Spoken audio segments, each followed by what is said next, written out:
उडेरोलाल लॻ तपो खेबराणी ते मुक़रर तपेदार गुलाम नबी ख़ासकेली जी रिश्वत वठण वारी वीडियो सोशल मीडिया ते वायरल थी वई। वीडियो में तपेदार गुलाम नबी ख़ासकेली रिश्वत वठंदे नज़र अची रहियो आहे। इलाइक़े वासियुनि ॿुधायो त तपेदार जी रिश्वत वठण वारी ॻाल्हि नई नाहे। हिन खां अॻु गुलाम नबी ख़ासकेली DC ऑफिस ऐं मुख़्तियारकार जे नाले ते पैसा वठंदो रहे थो। मक़ामी शहरनि मुतालबो कयो त DC मटियारी, मुख़्तियारकार मटियारी, एंटी करप्शन, नेब ऐं लाॻापियल इदारा फौरी तौर रिश्वत वठण वारे मामले ते नोटिस वठनि।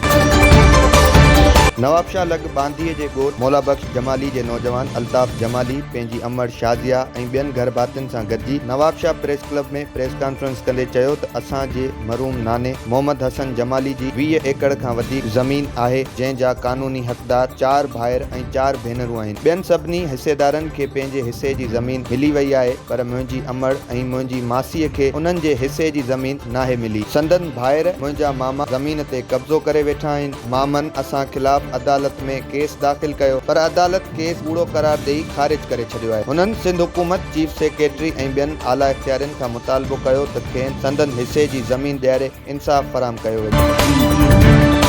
खेड़ा में 24 ॾींहं अॻु बेदर्दी सां क़त्ल थियल दुकानदार इनायत मल्लाह जे क़त्ल केस में घुर्बल 2 जवाबदार पुलिस गिरफ़्तार करण जी दावा कई आहे। इन सिलसिले में SHO खेड़ा मक़सूद कोराई ॿुधायो त वापारी इनायत मल्लाह जे क़त्ल में घुर्बल 2 जवाबदार साजिद कलेरी ऐं नजीब कलेरी खे कुझी इतला ते नाकाबंदी करे ॻोठ मां गिरफ़्तार कयो आहे। मक़तूल इनायत मल्लाह जो क़त्ल केस संदुसि भाउ जी फ़रियाद ते दाख़िल कयो वियो हो। ॿियनि जवाबदारनि जी गिरफ़्तारी लाइ कार्रवाई जारी आहे। मक़तूल जे क़त्ल केस में 18 माण्हुनि खे नामज़द कयो वियो, जिन मां 11 ॼाणायल ऐं 7 नामालूम माण्हुनि मथां केस दाख़िल कयो वियो।